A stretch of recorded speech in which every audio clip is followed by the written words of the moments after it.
Assalamualaikum warahmatullahi wabarakatuh. Saya Muhammad Ibron Bajuri dari kelompok 7.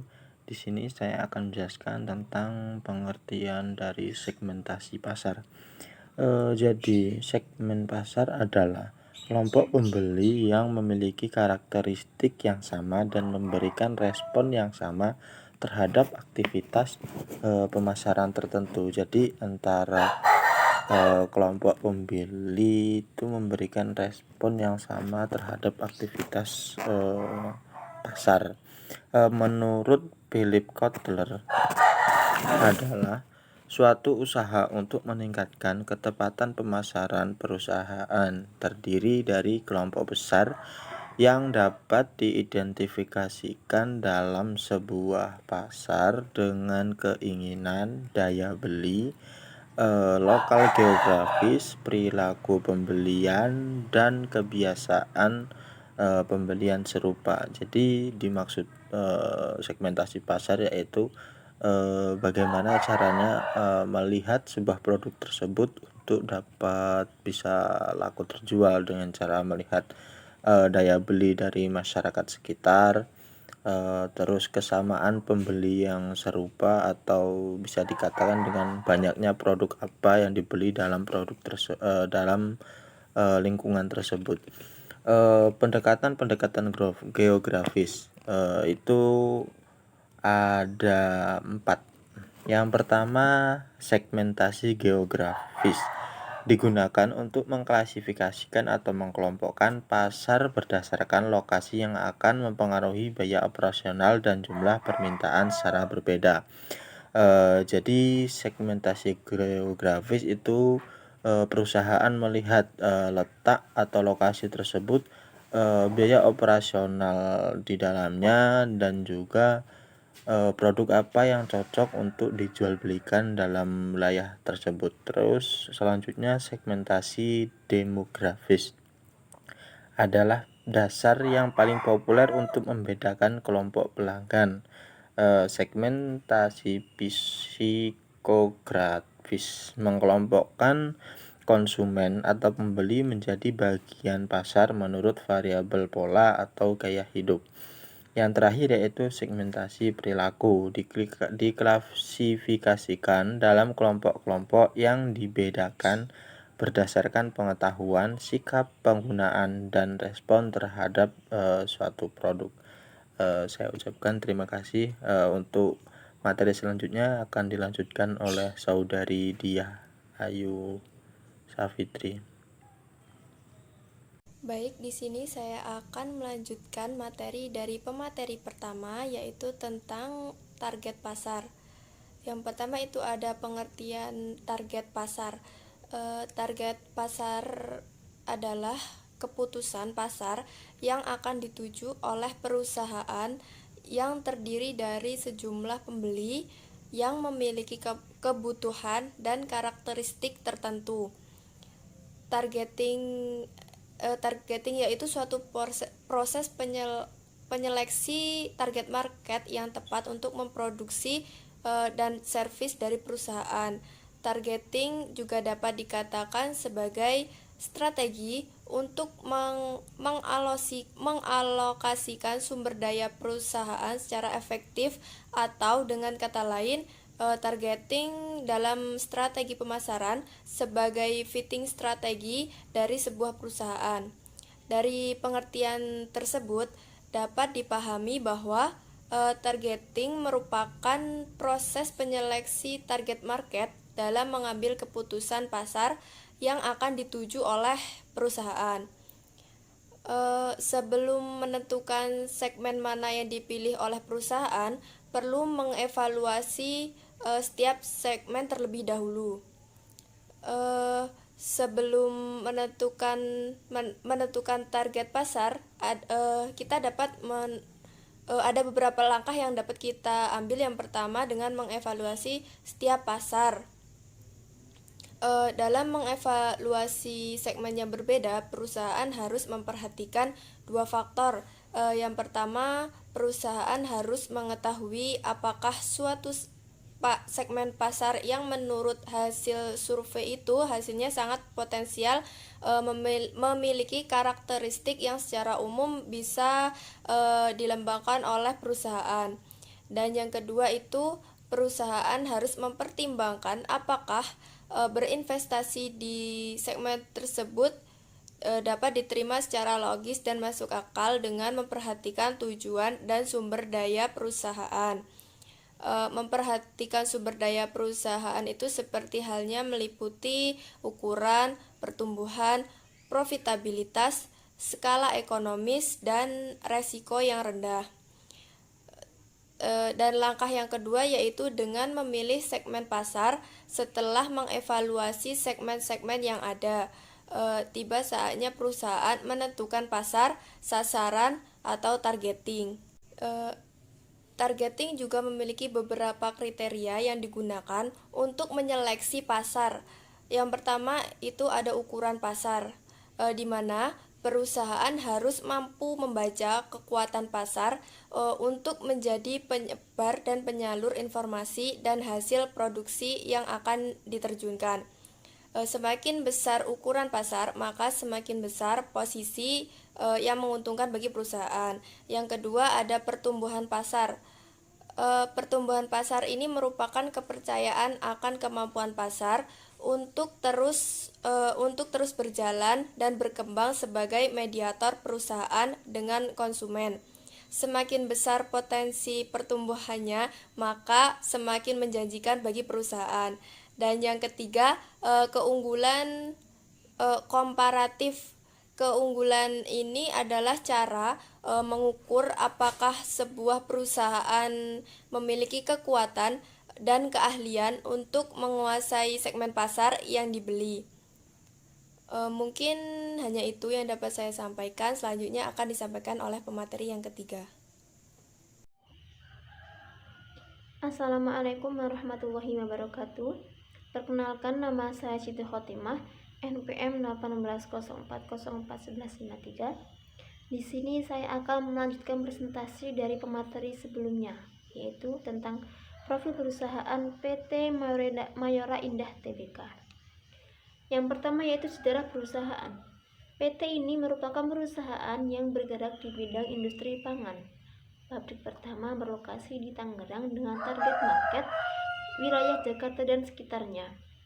PT Mayora Indah Tbk adalah perusahaan fast moving consumer goods yang mempunyai inti usaha di bidang makanan. Mayora Group adalah salah satu kelompok bisnis produk konsumen di Indonesia yang didirikan pada tanggal 17 Februari 1977. Perusahaan ini telah tercatat di Bursa Efek Jakarta sejak tanggal 4 Juli 1990. Produksi dari PT Mayora Indah Tbk berbagai jenis kebutuhan pasar seperti biskuit, permen, wafer, coklat, makanan kesehatan, dan juga kopi. Mayora Group telah semakin berubah dari industri rumah biskuit rendah hati menjadi salah satu perusahaan terbesar cepat konsumen pindah barang dengan 13 pabrik dan lebih dari 25.000 karyawan. PT Mayora Indah Tbk akan berusaha memberikan kontribusi positif bagi lingkungan dan negara tempat perusahaan beroperasi. Dan PT ini telah membuktikan dirinya sebagai produsen yang berkualitas dengan mendapatkan penghargaan OP 100 perusahaan eksportir di Indonesia dari majalah SWA. Kemudian perusahaan ini berdomisili di Tangerang dengan pabrik berlokasi di Tangerang. Kantor pusat perusahaan beralamat di Gedung Mayora, Jalan Tomang Raya nomor 21-23, Mayora Indah Tbk. Kemampuan mengidentifikasi kebutuhan pasar dan komitmen untuk menghasilkan produk berkualitas telah membuat PT Mayora Indah Tbk diakui di industri fast moving consumer goods. Setelah mampu memenuhi pasar Indonesia, Perseroan melakukan penawaran umum perdana dan menjadi perusahaan publik pada tahun 1990 dengan target market konsumen ASEAN. Kemudian melebar pangsa pasarnya ke negara-negara Asia. Saat ini produk Perseroan telah tersebar di 5 benua dunia, yaitu di negara seberang lautan seperti Malaysia, Thailand, Filipina, Vietnam, Singapura, Hong Kong, Saudi Arabia, Australia, Afrika, Amerika, dan juga Italia. Sebagai salah satu fast-moving consumer goods companies, PT Mayora Indah Tbk telah membuktikan dirinya sebagai salah satu produsen makanan berkualitas tinggi dan telah mendapatkan banyak penghargaan. Di antaranya adalah Top 5 Best Managed Companies in Indonesia dari Asia Money, Top 100 Exporter Companies in Indonesia dari majalah SWA, Top 100 Public Listed Companies dari majalah Investor Indonesia, Best Manufacturer of Halal Products dari Majelis Ulama Indonesia, dan banyak lagi penghargaan lainnya. Dengan inovasi-inovasi terbaru yang dilakukan perusahaan semakin memperkokoh posisi Mayora di pasar global. Terbukti bahwa produk-produk yang dikeluarkan Mayora tidak hanya mampu memenuhi konsumen yang ada di dalam negeri saja, namun telah menjangkau konsumen di luar negeri, bahkan hampir menyebar di seluruh dunia. Hasil ini dapat dicapai berkat dukungan dari jaringan distribusi yang kuat, selain tersedianya fasilitas dengan sistem logistik dan pengelolaan gudang yang modern.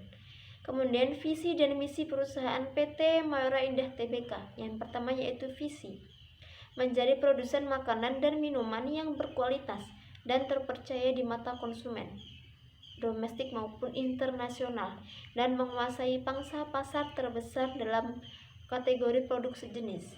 Kemudian visinya yaitu dapat memperoleh laba bersih operasi di atas rata-rata industri yang memberikan value added yang terbaik bagi seluruh stakeholders perseroan. Dapat memberikan kontribusi positif terhadap lingkungan dan negara di mana perseroan berada. Itu saja yang dapat saya sampaikan. Sekian, terima kasih. Wassalamualaikum warahmatullahi wabarakatuh. Di sini saya akan melanjutkan materi selanjutnya, yaitu tentang mengidentifikasi segmen dan target pasar PT Mayora Indah Tbk. Yang pertama, mengidentifikasi segmen pasar PT Mayora Indah Tbk. Apa sih yang dimaksud dengan segmen itu? Jadi, segmen merupakan sebuah tindakan membagi suatu pasar menjadi kelompok-kelompok pembeli yang berbeda-beda yang mungkin membutuhkan produk-produk dan atau kombinasi pemasaran yang terpisah. Jadi proses ini juga sering dikenal sebagai proses identifikasi pasar mana yang akan menjadi segmen pemasaran dari suatu perusahaan. Nah, pada kasus PT Mayora Indah ini, perusahaan melakukan beberapa strategi untuk mengidentifikasi dan menemukan segmen pasar yang paling sesuai dengan tujuan dan orientasi perusahaan. Karena PT Mayora Indah ini berfokus pada strategi jangka panjang, maka perusahaan mengembangkan produk hampir pada semua segmen makanan, terutama produk biskuit dan permen. Yang hal ini dibuktikan dengan adanya produk unggulan mereka dengan brand yang sangat terkenal seperti biskuit Roma dan permen Kopiko. Selain itu produk ini juga diperuntukkan untuk semua kalangan, namun mereka tetap mempertahankan pada sisi kualitas dan juga inovasi, sehingga produk mereka jika dibandingkan dengan produk sejenis jauh lebih mahal. Jika dilihat dari berbagai macam faktor yang digunakan untuk melakukan segmentasi, maka terdapat beberapa bentuk segmentasi yang dilakukan oleh perusahaan PT Mayora Indah ini. Pertama, jika dilihat dari segmentasi geografis. Jadi, PT Mayora Indah Tbk mengelompokkan segmen pasar berdasarkan pasar domestik dan pasar luar negeri. Jadi pada segmen pasar domestik dilakukan pengembangan ke semua wilayah mulai dari desa, kecamatan, kabupaten, serta kota tanpa terkecuali. Sedangkan untuk pengembangan pasar internasional, PT Mayora Indah lebih berfokus pada segmen pasar dengan penduduk padat seperti Cina, Thailand, dan Vietnam dengan tujuan untuk meluaskan pasar. Yang kedua, jika dilihat dari segmentasi demografis. Segmentasi berdasarkan demografis yang dilakukan PT Mayora Indah Tbk adalah tidak membuat segmen berdasarkan kriteria usia, tingkat penghasilan, ataupun kalangan spesifik tertentu karena kebanyakan produk Mayora dapat dikonsumsi dan dijangkau oleh semua kalangan dari berbagai usia, latar belakang pendidikan dan pendapatan, serta gender. Jadi, Mayora dapat mencangkup beberapa segmen pasar sekaligus dan tidak mengelompokkan segmentasi berdasarkan demografis secara spesifik. Selanjutnya, jika dilihat dari segmentasi psikografis, jadi yang dilakukan perusahaan itu dengan menyesuaikan produk dengan kebutuhan dan juga gaya hidup konsumen. Hal ini dilakukan dengan cara melakukan penelitian pada konsumen untuk menemukan kebutuhan dan keinginan dari para konsumen yang disesuaikan dengan budaya dan lifestyle dari masing-masing konsumen, sehingga Mayora dapat diterima dengan mudah oleh konsumen dengan latar belakang yang berbeda-beda. Kemudian jika dilihat dari segmentasi perilaku, jadi segmentasi perilaku yang dilakukan yaitu dengan memperhatikan benefit apa yang diinginkan oleh pelanggan, apakah lebih berorientasi pada harga atau kualitas. Segmentasi yang dilakukan perusahaan yaitu dengan memperhatikan faktor keloyalan dari pelanggan. Karena ketatnya persaingan, maka segmentasinya lebih berfokus pada penjagaan kualitas untuk mempertahankan keloyalan pelanggan. Seperti itu segmentasi yang dilakukan PT Mayora Indah Tbk. Yaitu mengidentifikasi target pasar PT Mayora Indah Tbk. Jadi yang dimaksud dengan targeting yaitu suatu tindakan mengevaluasi keaktifan daya tarik setiap segmen pasar dan memilih salah satu atau lebih dari segmen pasar tersebut untuk dimasuki. Jadi target yang ditetapkan PT Mayora Indah adalah memasuki beberapa pasar dan juga segmen konsumen. Misalnya saja untuk anak-anak, mereka mengembangkan berbagai jenis permen, wafer karamel, dan juga energen untuk melengkapi kebutuhan gizi sarapan. Jadi selain itu mereka juga menargetkan untuk memasuki pasar dewasa dengan menciptakan produk makanan terutama consumer goods seperti membran produk energen menjadi produk sarapan keluarga dan juga biskuit Danisa sebagai biskuit yang dicintai oleh kalangan muda sampai ibu-ibu. Dalam menentukan target, PT Mayora Indah lebih berfokus kepada penjagaan kualitas dan juga inovasi produk yang dapat menambahkan value added bagi para konsumen melalui benefit yang mereka dapatkan dari produk Mayora. Itulah tadi penjelasan dari kelompok kami.